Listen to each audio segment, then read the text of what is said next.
Good evening, everybody. Um, Welcome to Politics and Prose. I'm Brad Graham, the co-owner of the bookstore, along with my wife, Lissa Muscatine, and we are delighted to be hosting Ken Stern, who's here to talk about his new book, Healthy to 100, How Strong Social Ties Lead to Long Lives. Now, Ken's an expert on longevity and aging.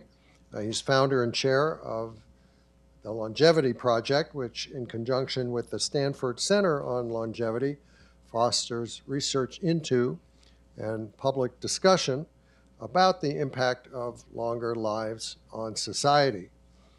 Trained as an attorney, Ken, earlier in his career, held positions in Democratic politics, and then moving into broadcasting, helped lead NPR as executive vice president for 8 years and as the network's CEO for a little over 1 year. Additionally, Ken is the author of 2 previous books, With Charity for All, about problems in the philanthropic center, and Republican Like Me, about how a journey through Red America, meeting and talking with all sorts of Republicans, led him, a longtime partisan Democrat, to see things a little differently. In his new book, Ken recounts another journey, this time through what he calls the world's healthiest countries, and the lessons he learned about how to live longer. Now, if you're one of those who's been thinking that the key to a long life is eating well, exercising, and getting regular checkups, Ken has news for you. His basic message is, there's more to it than that.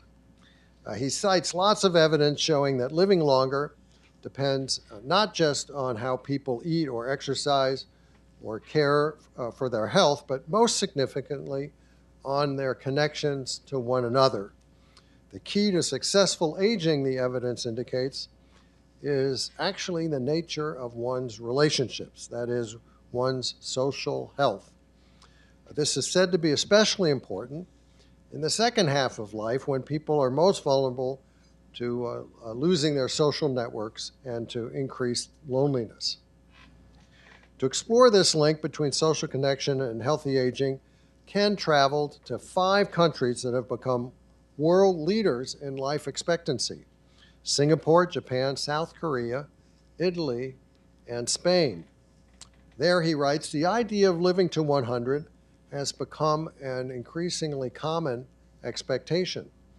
These countries, he says, are progressing toward that goal, not so much by stepping up investments in healthcare, but by creating social infrastructure that supports community, connection, and purpose. Now, Ken highlights a number of these efforts, and he also laces his book with helpful suggestions of what many of us older folk can do to make the most of our later years. And you can take it from this gracefully aging bookseller. Ken's advice is very useful. Now, in conversation with Ken will be NPR's very own Michel Martin, who known to all who listen to Morning Edition. Michel also serves as a contributor to PBS's Amanpour and Company. She came to NPR 18 years ago after stints with the Washington Post, the Wall Street Journal, and ABC News. And previously at NPR, she hosted Tell Me More, All Things Considered on weekends, and the podcast Consider This. So please join me in welcoming Ken Stern and Michel Martin.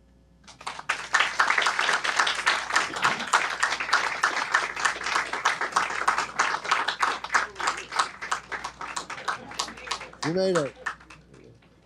Michel, you sit there. Yeah. All right. For you. Well, this looks like some good social connection right here. Before we leave, why don't each of you introduce yourselves to somebody you don't already know and keep the good vibes going. Just see how it goes. Why not? Well, thank you for coming. You could be, I don't know, sitting at home alone, right? So great. So Ken, I know you obviously as my former CEO. I know you as an entrepreneur. I did not know that you were an aging expert. how did you get to be an aging expert? How did you get interested in this topic? So, well, my career has sort of followed, as Brad kind of suggested, kind of a wandering course based upon sort of things that interest me as I go. And so I got interested in aging because I got, well, it starts with I got older. And the personal aspects of it motivated me, of course. But there was actually one conversation that actually made me very interested and sort of changed my own perspective on the topic of aging, and change it from a question about aging to a question about longevity. Which so probably about 8 years ago, I met. I was introduced to a professor at Stanford named Laura Carstensen, who is the founder of the Stanford Center on Longevity. And I thought we were going to have a conversation. So I went to meet her, and I thought we were going to have a conversation about aging. And aging for most of this country means, what are we going to do with all these old people? She wanted to have a conversation with me about longevity, which is how do we rethink the life course in light of longer life so that longer lives are healthier, more productive, and more equitable.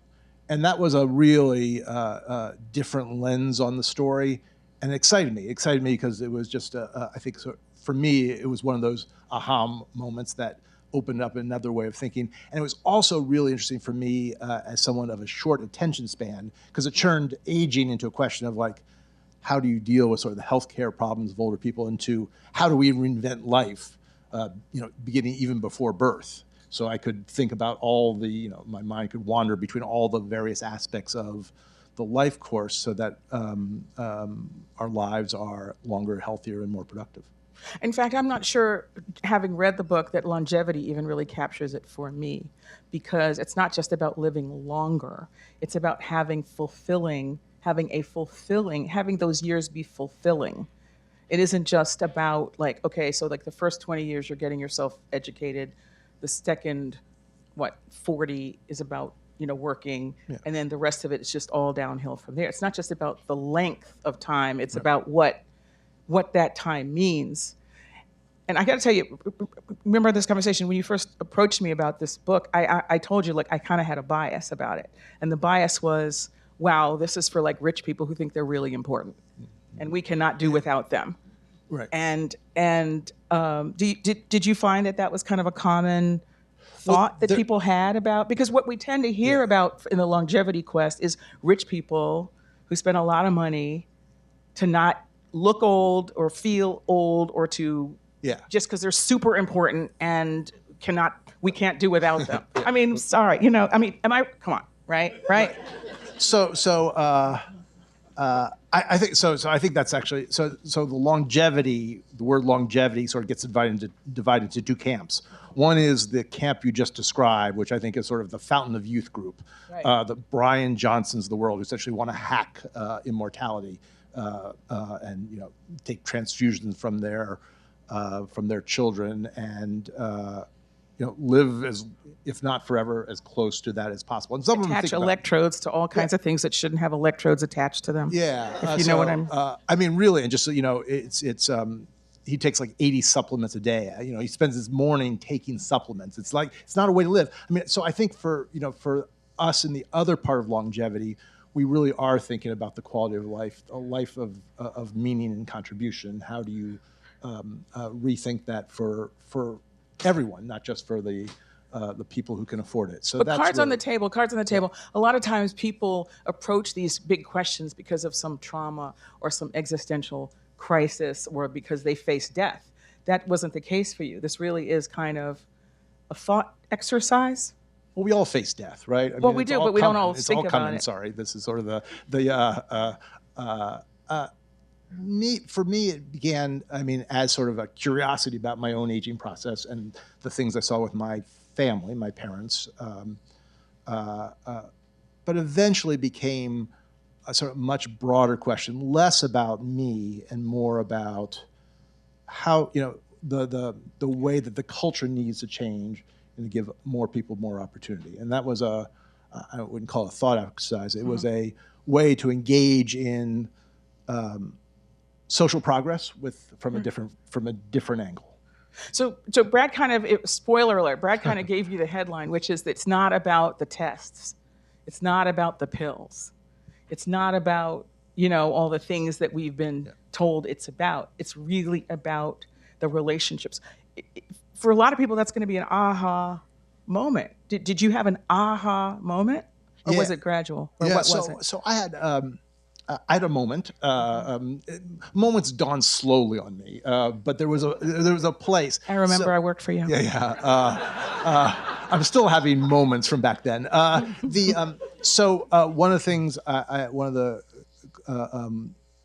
projects I have with Stanford is a podcast called Century Lives.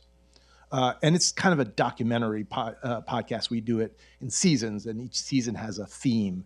And one of the themes, so for instance, our next season, after the one that's currently aired, is about housing. How we're going to house 80 million people over the age of 65 by mid-century, when we can't even house them now when they're 15 million less. So a few years ago, we did a season on outliers. Mm-hmm. And that began with work that Roz Chetty from Harvard did to look at the sort of the relationship between income, wealth, and longevity, and life expectancy. And he basically did this on a county level, 4,000 counties in the U.S., and he basically got county level data and looked at county income plotted against county life expectancy, and then he charted it, and it's like. It's almost like a mathematical equation. The wealthier the county is, the longer you live, and the converse, the poorer the county is, the shorter the lives are. But a few places fall off that line, and we were sort of curious about why. So we did stories on that season on Presidio County, Texas, which is this tiny little county on the border with Mexico, opposite the city of Chihuahua. Co-op City in the Bronx, the world's largest naturally occurring retirement community. Two very different, Wayne County in Kentucky. And when we went to these places, we didn't actually know what the story was going to be. Could have been about healthcare, it could have been about exercise or nutrition. And it turned out everywhere we went, the story wasn't that. It was always around some form of social connection. So in Presidio County, where diet is terrible and there's no hospital, and the principal's considered weird because he bikes to work. Everyone lives in sort of these multi-generational neighborhoods, whether it's the same house or the house next door. And in Co-op City, it's a story about housing. It's workforce housing that is actually nice and affordable in New York. So people move there and they never leave.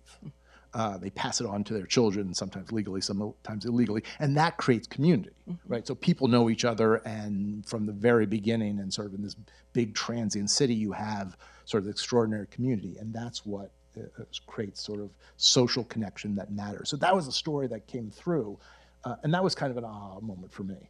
So how does it work? Like, how, you sort of intuitively kind of know, but like break it down. Yeah. What's it look like on a day-to-day? What does actually community look like, or how does it help you? No, it has first of all, what does it look like, and then second, how does it help you? Go to Presidio, just because, again, as you said, it shouldn't be. I mean, look, I have relatives in Co-op City, so I know of what you speak. But some of it is, there are a lot of people in New York who are union, and they have really good health care still, and things of that sort. Presidio is none of that. Yeah, none of that. It's none of that. Right. High fat, high salt diet, not a lot of like not a culture of necessarily of exercise. Right. Like I actually know a kid who's an Olympian from there, and his parents, he's a runner, and his parents were like, "What are you running from?" Right. Like they really like they didn't understand like the concept of like, you run to get away from, you're not running just to do it. And so what is it what's the secret sauce of So before we do that, I'm just going to tell my favorite running story, because now we sort of have a culture of exercise, at least in some places. But that was actually relatively new. So my favorite running story is Strom Thurmond, who got arrested in Greenville, South Carolina for running because people didn't know what it was in the 70s. So they actually they arrested and unfortunately released Strom Thurmond. I have so much I could say, but we'll leave that just hanging out there. Right. So, I think the interesting thing is that the idea of social connection, what's interesting to me is that it's different in every case. Aging is very heterogeneous, and so is social connection. So for some people, it's around work. Like a lot of our social connections come from work. In a place like Presidio, it comes from intergenerational relationships and families taking care of each other through the generations. In other places, it's around lifelong learning. Some of the things I wrote about in my book was in Korea, sort of a culture of lifelong learning, not something that we do in the first quartile of life, but something that is in Korea is a constitutional right, and it carries through all your years. That creates community, that brings people together, that creates relationships. The research shows that a friendship requires 50 hours together. A close friendship requires 200 hours together. It's one of the reasons like relationships from school tend to last, because they have that sort of hour stickiness. So the question is like, what are the things that bring people together in that volume to create lasting relationships? So, and they're different. And in Presidio, it's often about let's family. talk about gender, because it is known that women tend to live longer than men on average. Always. But always, right? And it's across mammal groups. It is. Right? It is. But not birds. Not birds. Yeah. Okay. Male birds live longer. But all the times when you think about intergenerational weird households, things. you think about the caregiving burden, I'll call it that, falling more heavily on women. So you would think that does not necessarily redound to their benefit. So I'm just curious about what you found and how that works. So let's actually talk about the facts, because we actually did a podcast season on this called The 51%. And we asked the question of, so everywhere, almost mathematically, women live about 5 years longer than men. The global average is 5.4 and the US is 5.3. And everywhere, and almost everywhere, women live longer, but a higher percentage of their life in poor health. So there's, I think, probably I don't know there's a full answer to it, but I would say genetically and evolutionarily, women live longer, but socially they live in poor health because of the greater stress, the less financial resources that women have, the challenges of often of violence and abuse. All those things add up to poor health. So it's a mixed story with women and longevity. So you did a lot of traveling for this. I know we started with Presidio because it's in South Texas, and you think, wow, those numbers shouldn't be that. But you went to Spain, you went to Italy, and you went to Japan, right? Korea and Singapore. And Korea and Singapore. Yeah.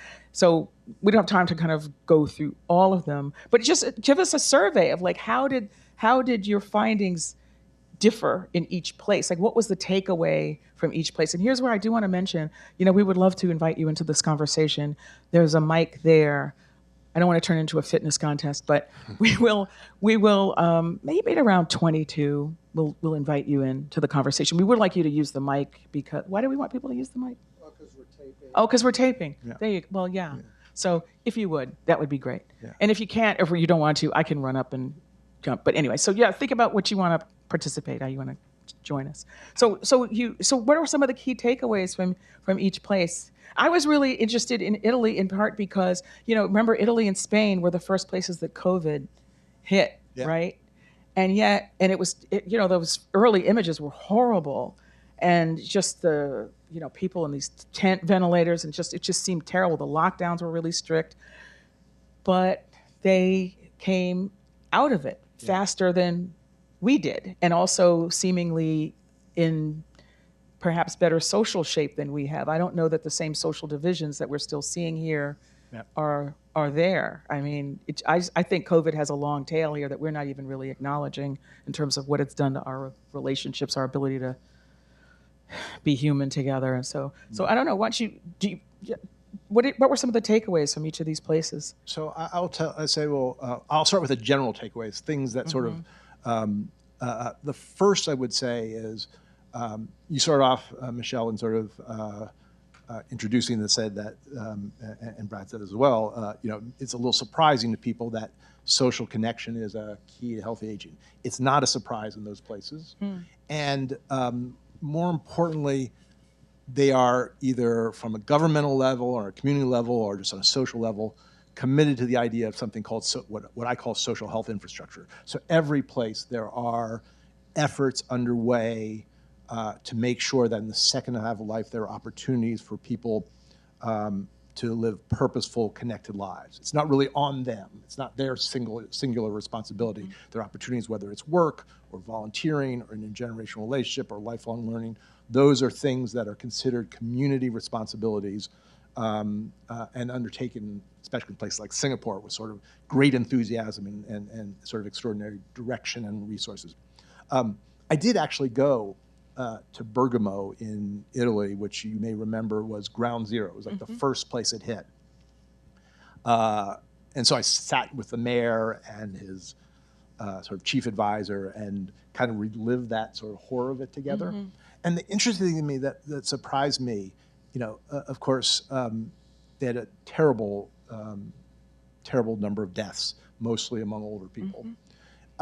And you'd have thought that one of the things coming out of COVID might be that they would want to bubble wrap their older population, right? Keep them separate, keep them safe, keep them immunized, if not isolated almost. But they've actually taken the entire opposite tact. They came away with the notion that safety in bringing the generations together. So Bergamo is now getting rid of every single senior center. There's one in every neighborhood or more, and they're turning them into centers for all ages. So they came away and said, hey, we don't want to isolate the seniors. We do not like the notion that you need to quarantine and bubble wrap them. We actually want to go in the opposite. We want to bring them together. So senior centers are now centers for all ages, and so there's less bingo and more, technology training. But it's a very different approach to the idea of aging and keeping people in the second half of life really in community and in communion with all generations. And that was one thing, Japan I wrote about work, because it has the largest percentage of older workers in the world. Korea I wrote about lifelong learning. But one of the things that came through everywhere, sometimes very directly and sometimes indirectly, unspoken but still true, was the idea that the generations fit together like pieces of a jigsaw puzzle. Unlike here, where we actually think about sort of generational division is actually sort of an art form, that's a notion that... It's like you live your life in a cohort, and that's how it is. Yeah. Do you know what I mean? It's like, this is your cohort, and that's where you stay. Right. And it's unusual. Why is it such a hard thing here? Why do we have such a hard time with that here? That's a... It doesn't really, it doesn't, individualism per se doesn't really answer it for me. Yeah. So I think, so actually, I know there are people in the audience who actually have more knowledge of this topic than I do. I ascribe that actually not to individualism, but actually to the cult of youth that we really have in this country. So I think one of the great examples of sort of age segregation, as it's sometimes called, are the 55 plus communities. There are like 3 million people who live in 55 plus communities. And the history of those goes back to a place called Youngtown, and a guy named Big Ben Schliefer outside of Phoenix, who started them because he saw all the older people in his life essentially ignored and shut aside. So it wasn't like he didn't want to isolate older people. He wanted to give them a place where they were honored and a place where they were considered important, a place where actually said, come here and be young again. So, I think we really do have a long history of, actually, I'll take it back.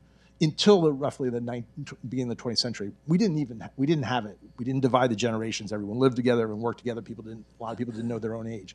But sort of the urbanization and the cult of the youth of the 20th century really brought around a change in how we perceive older generations and really created sort of this conflict between generations that we know today. I will take it a step further because, I was in New Orleans earlier a couple of months ago for the anniversary of Hurricane Katrina, okay? Yeah. And I covered it at the time, and it really brought up a lot for me in the way that people look down on people who live in these interconnected, intergenerational environments. But the reality of it is that is who saved people's lives. The people who survived were people who had people to help them escape. Yeah. People think, there's a myth around Katrina. People think that it was a black disaster in the sense that more black people died than white people. False. Almost equal numbers of black people and white people died, almost to a person. who did die were older people who had no way out. And the people who, I mean, I met some of these people. I met like kids, teenagers, young adults who drove 7, 8, 18 family members out of New Orleans or Baton Rouge in a bread truck. Yeah. And then they were seen as criminals. They were seen as criminals. They were like, oh, you stole the bread truck. No, you rescued 18 people. And what I'm thinking is, and often I just feel like there's this almost like a rural-urban divide, like people who live in kind of intergenerational environments are almost seen as backwards in this country. Mm-hmm. Like, why aren't you on your own? Like, what's wrong with you? Right. Well, so they're very much the notion of like, hey, if you 18, get out of the house, go off to either college or get a job, but get out. A little bit of reversal of that in recent years, both because of COVID and economics. Right. But still, the underlying norm. But I guess what I'm telling you is what I'm saying to you. It's not that it's seen as a choice. It's almost like there's something wrong with you if you aren't willing to move with your cohort, as opposed to being, interconnected in this way. And I just think that's strange. I think that's funny. I mean, you do say something about like what I would call proceduralism. One of the things you say is that social connection is harder to measure than tests and other things. So a lot of the ways we measure health are easier to measure. That's one point that you make in the book, and it's hard to measure social connectedness. Yeah. So having thought about it, is there a way that you could measure it in such a way that people would find it compelling? So I think it's hard, and I think the efforts of people who think about this are still trying to create a scorecard are still a little frustrating.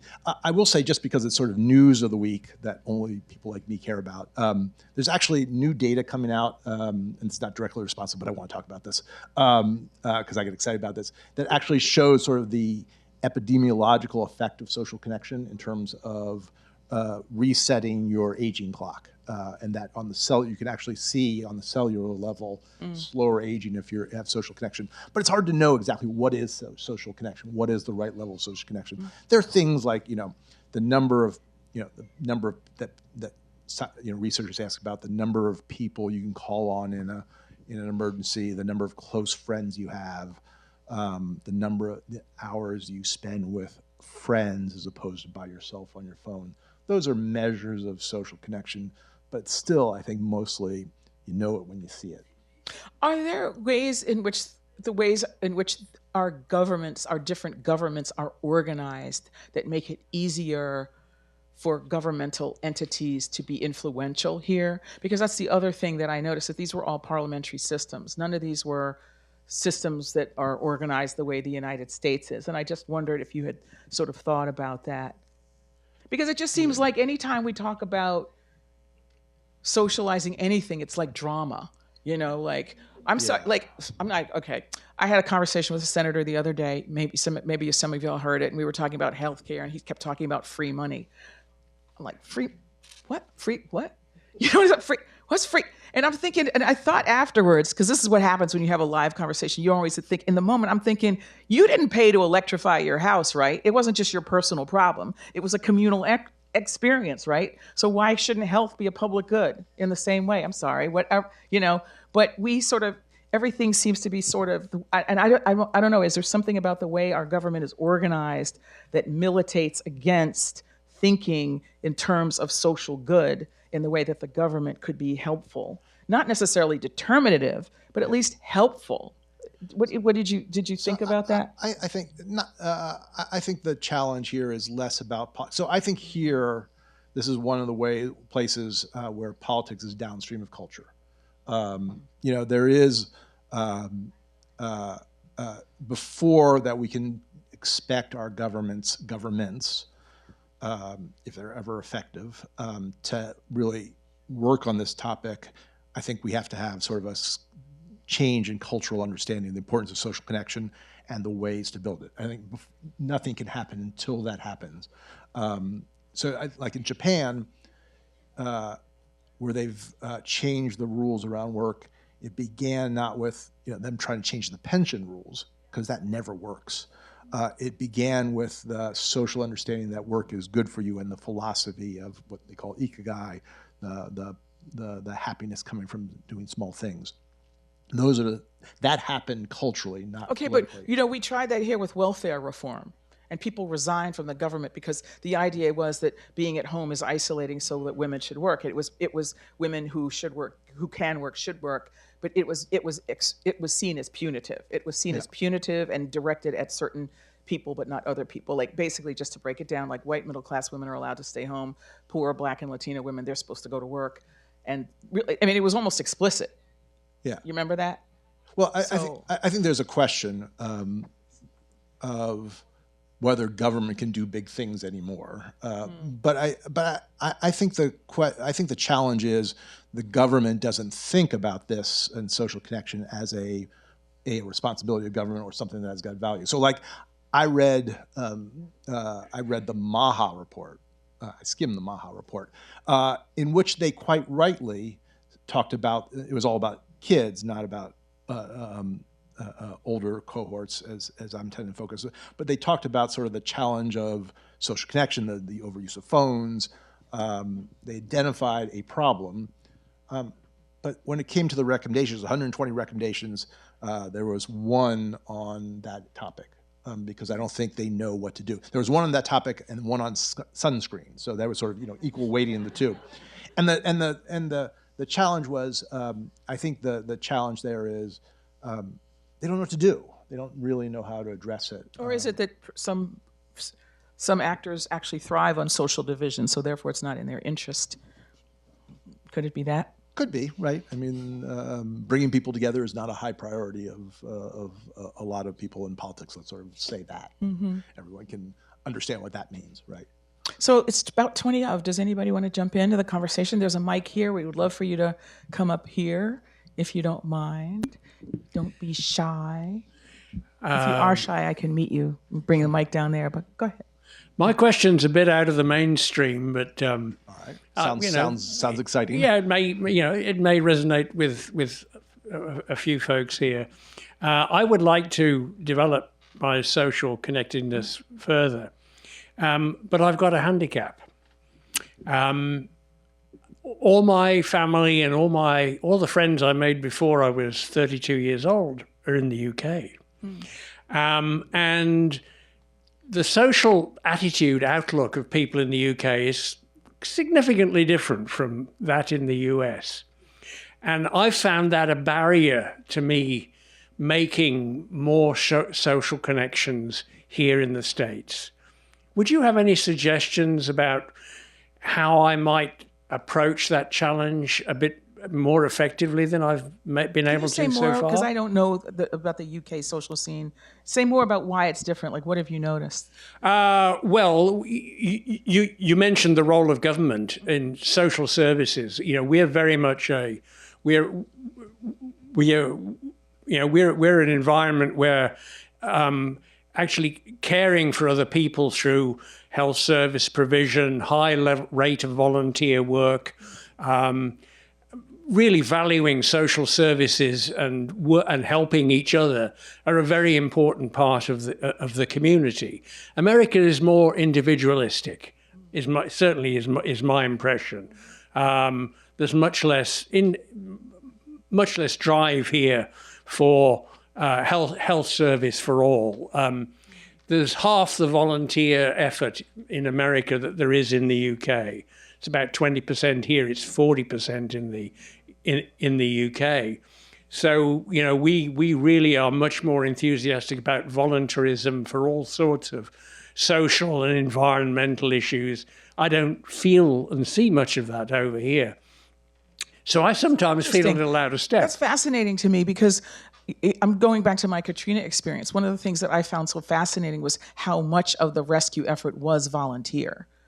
I mean, it was, the Red Cross, which is almost all volunteer. It was the Cajun Army. I mean, it was almost all volunteer. It was completely not organic, spontaneous. So what you're saying to me is kind of a revelation. But do you want to take that from there? What do you have to say? Two things. And I think that's actually a pretty common question you asked. So the first, actually, on the volunteer section, I actually wrote a question. My first book was about that topic. So there are about 1.2 million volunteer nonprofits in this country. on every topic and every place. So they're there. It's a little hard to navigate, a little hard to find your way in it because it's such an atomistic system. But there's an army of volunteer organizations and volunteers in this country. A lot of them older folks. Yeah, I've probably worked for 10 different volunteer institutions in the U.S. All right. Since I retired. Yeah. So on the question, the question I get a lot is about social connections. So people, when I talk about social connections and social capital, people tend to understand that as, what is my responsibility to go out and sort of be the life of the party, to be the block captain, buy rounds at the bar? I don't really mean that. I mean the social connections come from not turning introverts and extroverts. It comes from being in places where you are with people long enough to build relationships. Volunteer organizations are great examples of that. Schooling is a great example of that. Work is a great example of that. Doing things in your neighborhood are great examples of that. It's really about, it's not really trying to be someone you're not. It's about putting yourself in places where you're going to be with people of like-mindedness. I feel like it's like, find something that needs doing and do it. That's kind of what I'm into, like find something that needs doing and do it. Like when I was working on a weekend show, I was the weekend host, as Brad was saying, for like 8 years, which means I worked Wednesday through Sunday, which means I had Monday and Tuesdays off. So I just went to my kid's school at the time and said, do you need me to do anything? And I was hoping for like sell t-shirts or something, but that wasn't, they had other things in mind for me. What did you have to do? Well, I can tell you, I mean, they asked me to kind of organize like a diversity training idea for parents because they didn't really have anything like that. Some experiences and speaking things and stuff like to say, I would have been happy to sell t-shirts, but they had other things. They had projects like, I mean, I hope I don't want to embarrass anybody, but I noticed one of the assistant principal's office was a mess. And one day I went in with a friend of mine and I cleaned up her office because I just said, you can't find anything in here. Can you let me, I mean, I'm not going to look at any student files. I'm really good at cleaning. So do you mind if so we literally spent 2 days and cleaned up her office. And I've gone by there several times and it's still in order. That assistant principal is now the principal, but another assistant principal has inherited her office and it's still organized. So I just feel like find something that needs doing and do it, and do something you like doing and do that. That's what I would do. And you still have relationships there, even though your kids are graduated. Oh and yeah, moved on, I know that's. I'm ridiculous. We every year go and help set up the spring dance at Deal because the year that my kids were in 8th grade, there were not enough parents to set up the spring dance. So every year, my kids are seniors in college now. Every year, because they get out of school first, we go and help set up the spring dance. Like that's our thing. So it's ridiculous, I know, but it's like we like it. It's fun. Yeah. Hi. Well, Michel, I was shy, but I decided to step up to the mic. So, Absolutely. Sure, you're singing my tune because I've been thinking about this for a long time. And many years ago, I used to organize cooperative housing. And our idea was to create multi-general co-housing communities. But it became kind of a very self-conscious thing and didn't have that organic quality that I think you speak to. And these days I'm organizing tree stewardship groups in my neighborhood. But you know the reason people tell me they come and volunteer? Because they want to meet other people in their neighborhood. Mm-hmm. The reason that I'm actually here, besides sharing that, is that so over the years I've been thinking a lot about what is it that kind of brings people together. They support each other. And of course, my causes are always kind of on the cooperative, progressive side. But I noticed that there are 2 institutions where that happens. And I think sometimes when we divide things into left and right in the political climate, we don't see things, opportunities where they are. So one is, I had friends in the born-again Christian movement. And some of those congregations are incredibly powerful social organizations where people support each other multi-generationally. Families are in trouble, they bring food, they help with each other's kids.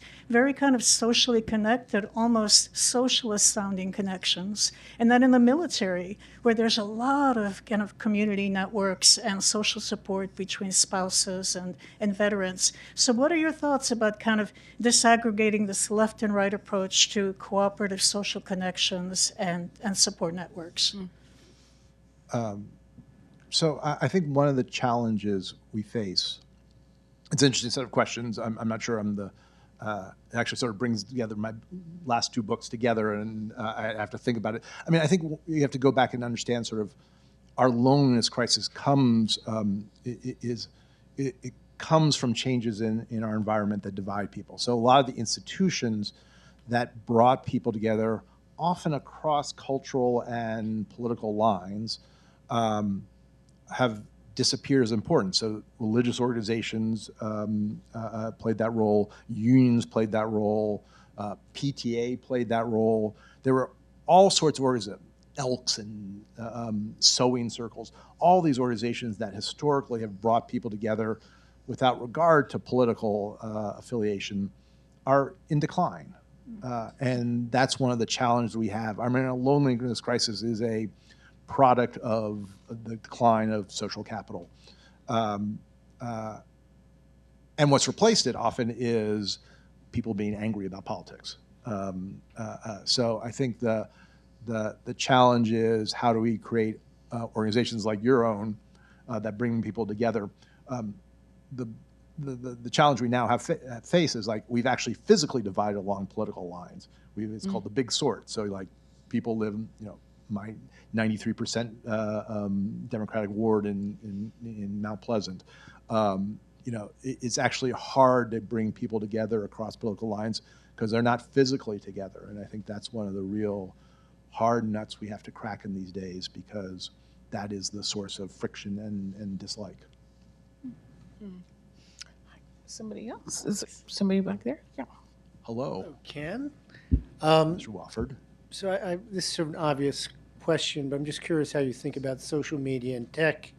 Obviously, we talk about how it divides us, but it does create communities, and you hear people with their virtual friends helping them deal with loss and things. I'm just curious, is it completely obvious, that it seems to me, that it is a social disconnector? But Yeah, I'm not a fan. I'm not a fan either. Yeah. How do you think about this? So there obviously are advantages, especially, so I think a lot about older communities, disabled communities, people who are able to communicate through digital media when they wouldn't be able to do it otherwise. So there are advantages of digital communication that we should acknowledge, but also recognize that's had a terrible impact on the time that people spend face to face.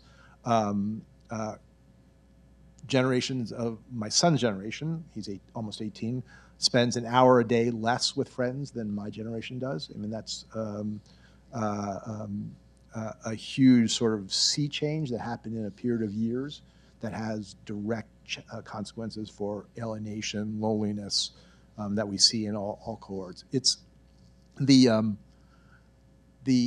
trend towards loneliness and social isolation in this country, and declining health, by the way, is directly traceable to the rise of individual technology, first television, and now phones, that have actually divided people and keep them apart. If I had my way, I would chuck all our phones out into the street and let cars run over it. But the hard question is, how do we sort of put the genie back in the bottle? And I'm not sure it's possible. I just think the biggest indicator is when you see what the elites in those fields actually do with their time and their kids, and how many of the tech elites have their kids in tech-free schools. They send their kids to camps with no phones. I mean, I just think there's your tell right there. What do they want for their families who run these companies? Yeah, I love and that. that's what they want for their families.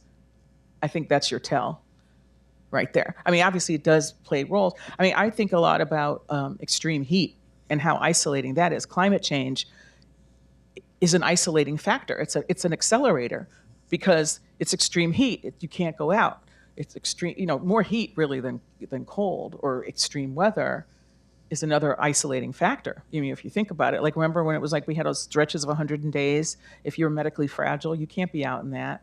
So obviously that technology does play a role in helping you, like FaceTime. Like, I remember, when my kids were little and I went on assignment, like, what was I gonna do with my little kids? They couldn't see me, so there are things that are helpful in that way, but I think we all know what we know, right? We all know what we know. So go ahead. Hi.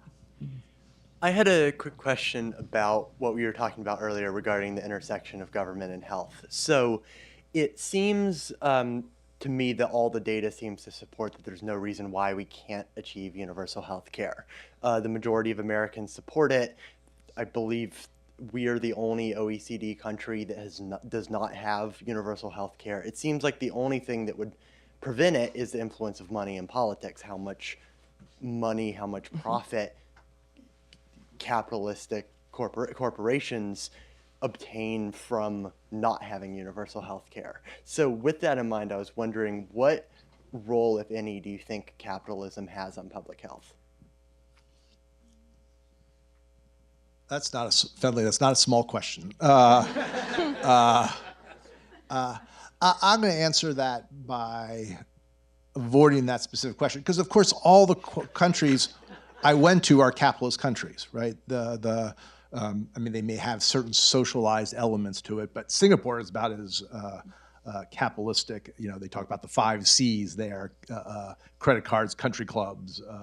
I forget what the rest are, but it is a deeply materialistic capitalist country, and that's the same true for South Korea and Japan. So I don't know that it is precisely the notion of capitalism. It's really sort of applied capitalism in our case that is different. I don't know it's the underlying system.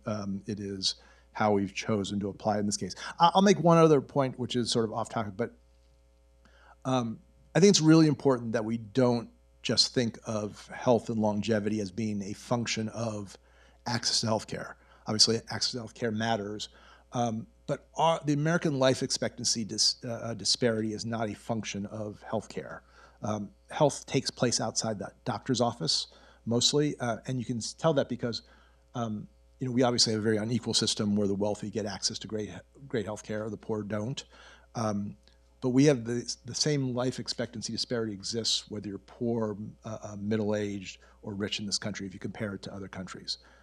It's not real. It's really about our whole ecosystem, how we live our lives, not the healthcare system that really drives the fundamental failure of the U.S. in terms of healthy life expectancy. Sir? Yeah, Ken, I had a question about blue zones. I noticed that where you went and traveled, there was the blue zones, the places where people allegedly all live to 120 or whatever. Yeah, allegedly. And, yeah. And, there's like Corsica, Italy, Spain, Japan. Is there any truth to it? And is it all small communities that, have good social connectedness that, conjure up all that? So a lot to say about the blue zones, but let's start off with sort of the good thing. Like the thing that Dan Buettner and others took away from the blue zones largely have been proven right. The value of healthy diets, talked a lot about social connection, got alcohol kind of wrong, but mostly the lessons of the blue zone are right. And I think that's a big takeaway from the work that they've done. People have asked me, like, isn't this just another blue zones? To a certain extent it is, except I wasn't interested in sort of the challenge of, if you're talking about social connection, it's not that transferable how people live in Ikaria, where people live in the same community for generations.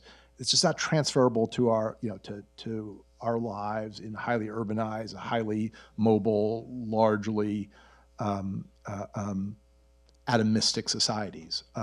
I wanted to go to places where, go to Tokyo, crowded, stressful, people moving in and out all the time, people don't know each other. How is it that they are able to create social connection? I don't really care what they do in the Nicoya Peninsula, because it's just not like our lives. That's why I sort of picked the places I did, rather than go to these sort of lovely, isolated rural communities. The other thing I didn't realize it because the research didn't come out until I was well into the book.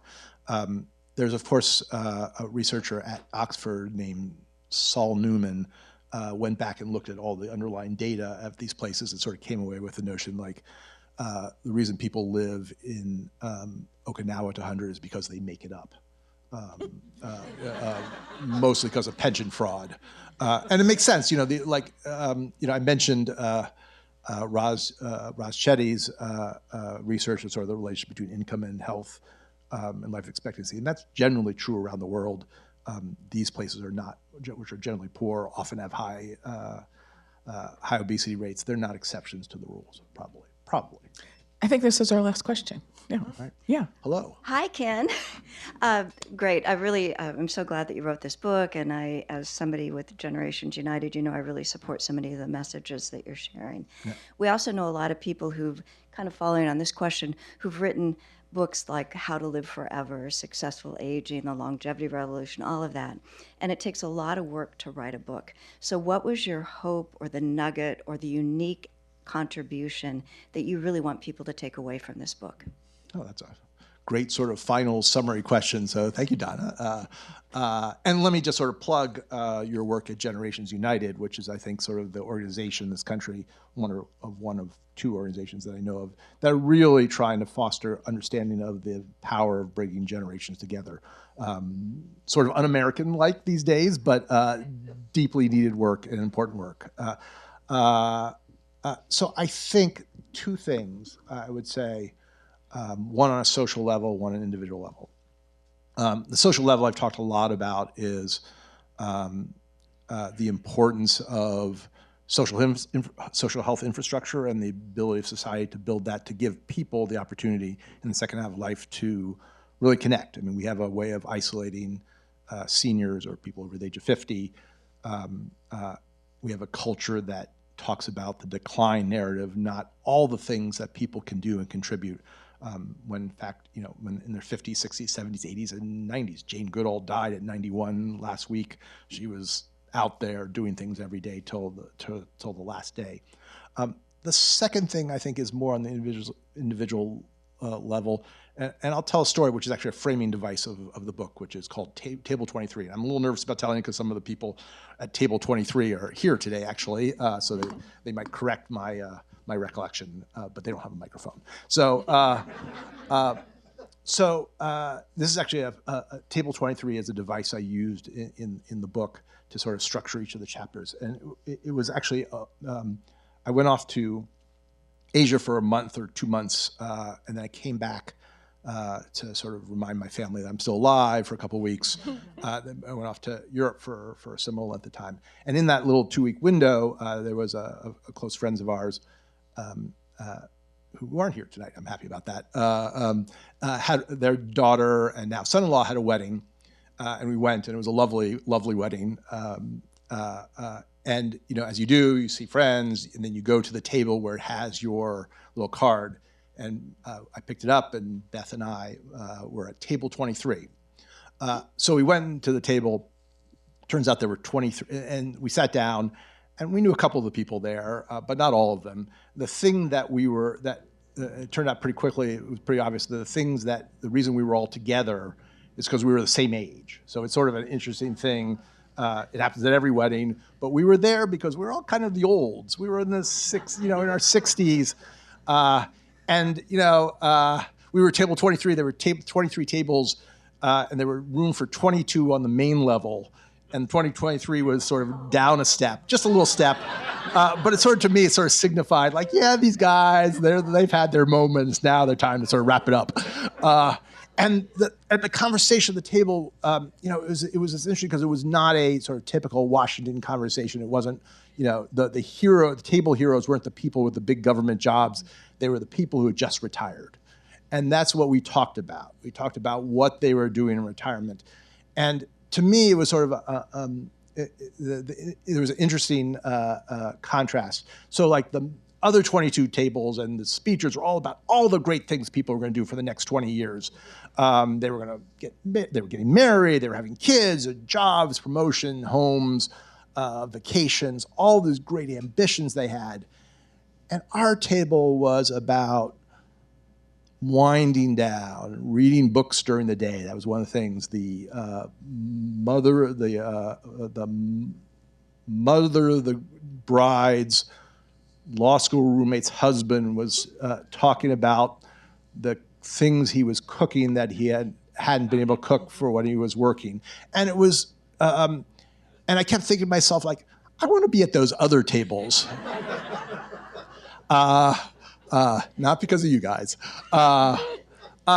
not because the people there weren't charming and wonderful, but because the world had signaled to them that they were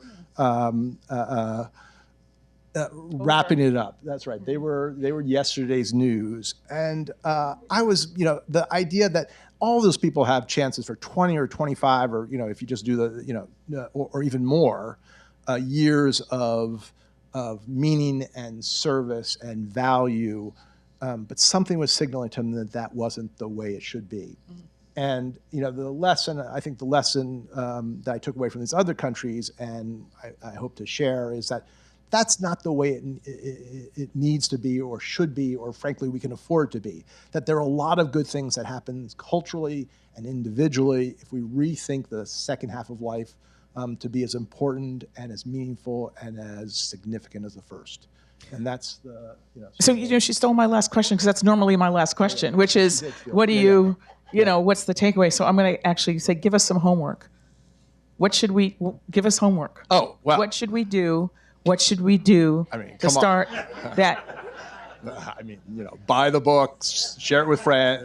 Don't No, share that's it. not. No, do a thing. Do a thing. What's a thing? What is a thing that we could all do So today, tomorrow, to start on that journey if we haven't started? What's a thing we could do? So I would say make a plan. That's not a thing you do in one day. I mean, we spend all of our lives making plans for the future. I see my son and his friend Fenley there who are thinking big about what their next years are going to be. That shouldn't be different for us. For me at 62, we should be thinking the same big thoughts. And they don't have to be like reinvent the world. They could be about reinvent your neighborhood or reinvent your life, or do, or go to school and change jobs. I mean, there are all sorts of things that you can do, but you have to think about the next 20 years, let's say, as years of meaning and value, and take the first step, which is to acknowledge that to yourself and think about what you want to have happen in those years. All right. Ken Stern, thank you so much. And Michel Martin, please.